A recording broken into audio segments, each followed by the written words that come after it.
This is the second of 3 lectures whose purpose it is to acquaint you with the position of physics or science in general, what our view of the world is. And in this lecture, I'm going to tell all of the ideas, the fundamental ideas that we have in physics. You'll find the summary of the previous lecture on this board always. I want to discuss the nature of things as we see it at present time. We're not going to discuss the history of it or how we know that all this is true, but only what we found out to be true. You'll learn all the details in due time, but in the meantime, we have a very rough, very rapid sketch through everything. So the name of this lecture, the second lecture, is The Present Situation in Basic Physics.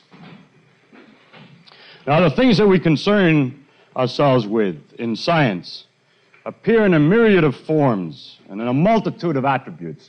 For instance, if you stand at the seashore and look out, then you see, of course, the water, the waves breaking, the foam, the sloshing motion of the water, the sounds, the air and the winds and the clouds, and the sun and the blue sky and light.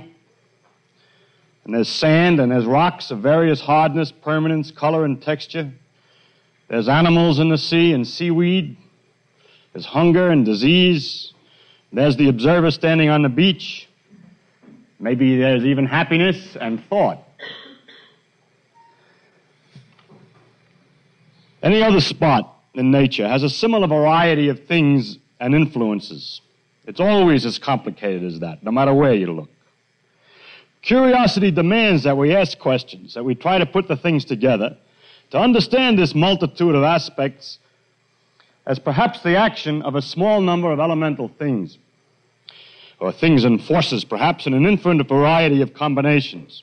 For instance, is the sand other than the rocks? That is to say, is the sand maybe nothing but a great number of very tiny stones? Is the moon a rock?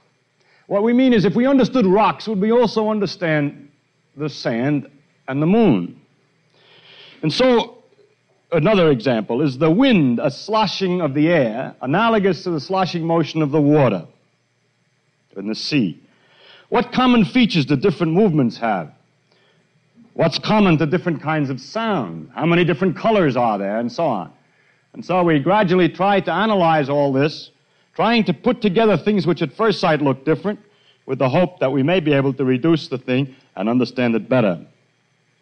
A few hundred years ago, a method was devised to find partial answers to such questions, and I wish to give you a report on the progress to date in analyzing these things.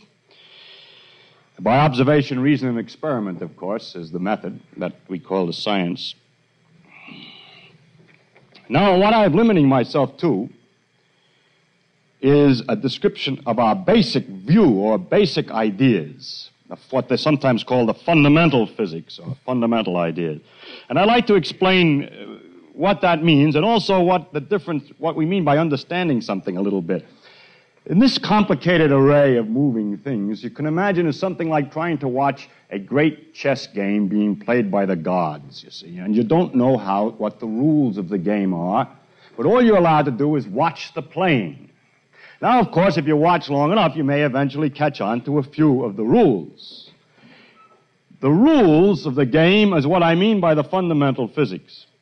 Even if you knew every rule, however, you may not be able to keep up to understand why a particular move is made in the game merely because it's too complicated and your mind is limited.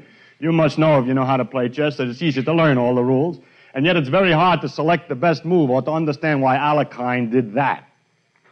And so in the same manner, only much worse, is it in nature that we may be able to find all the rules. Actually, we do not have all the rules. We know that we don't have all the rules. Every once in a while, something like castling or something is going on that we still don't understand. But aside from not knowing all the rules, what we really can explain in terms of those rules is very, very limited. Because in almost all situations, like the man standing